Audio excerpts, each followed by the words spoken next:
O Tribunal de Justiça do Estado de São Paulo anulou uma sentença que havia impedido que uma ação de produção antecipada de provas pudesse seguir adiante.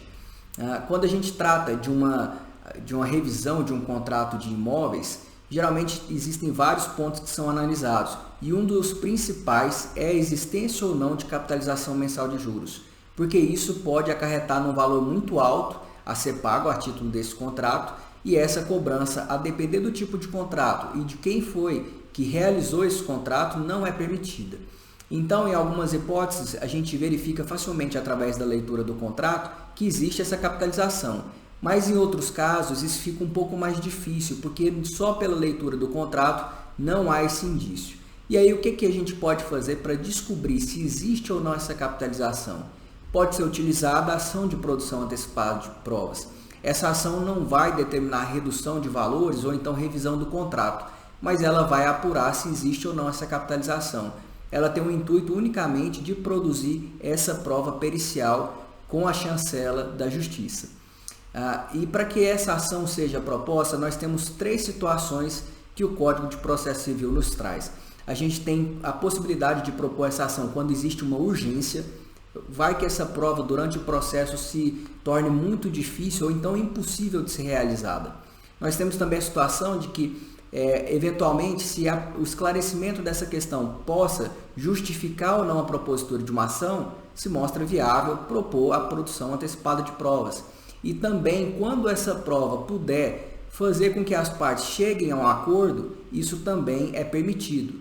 Então, nós temos 3 situações que é possível propor essa ação. Na ação de produção de provas que foi intentada, o juiz disse que, na verdade, essas 3 situações elas têm que estar ao mesmo tempo preenchidas, porque se faltar uma, então não é possível propor a ação de produção. Só que essas situações não são requisitos cumulativos, são, na verdade, alternativas ou situações onde a pessoa pode utilizá-la, são hipóteses de cabimento. E estando presente apenas uma delas, já é o suficiente para propor essa ação. Então, depois que o juiz extinguiu esse processo, nós propomos um recurso de apelação e o tribunal, ao receber esse recurso, analisou as questões ali que são discutidas e entendeu que realmente não precisa ter os 3 requisitos ou as 3 situações para que essa ação possa prosseguir. Basta uma delas. E no caso, como foi proposto, nós apresentamos que essa ação justificaria 2 dessas hipóteses. Tanto a questão de justificar ou não a entrada de uma eventual ação revisional futura, como também pode possibilitar que as partes cheguem num acordo, caso seja esclarecida essa questão da capitalização mensal de juros. Então, o tribunal alterou totalmente a sentença que havia sido proferida, determinando que o processo prossiga. E agora, na sua próxima fase, vai ser feita a perícia contábil para esclarecer se existe ou não essa capitalização no caso.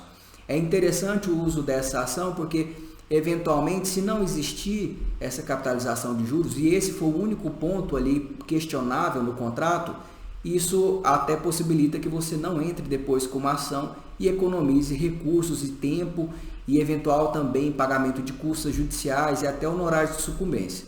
Então, é interessante que, analisando cada caso, isso seja verificado também em relação ao tempo que a pessoa dispõe para uma revisional, se vale a pena propor já uma ação revisional de imediato ou então uma ação de produção antecipada de provas para esclarecer essa questão e depois possibilitar uma escolha mais esclarecida. Esse é o vídeo de hoje, eu espero que você tenha gostado. Se gostou, curta, compartilhe esse vídeo com pessoas que sejam aí do seu interesse e se inscreva nas nossas redes sociais. Até mais!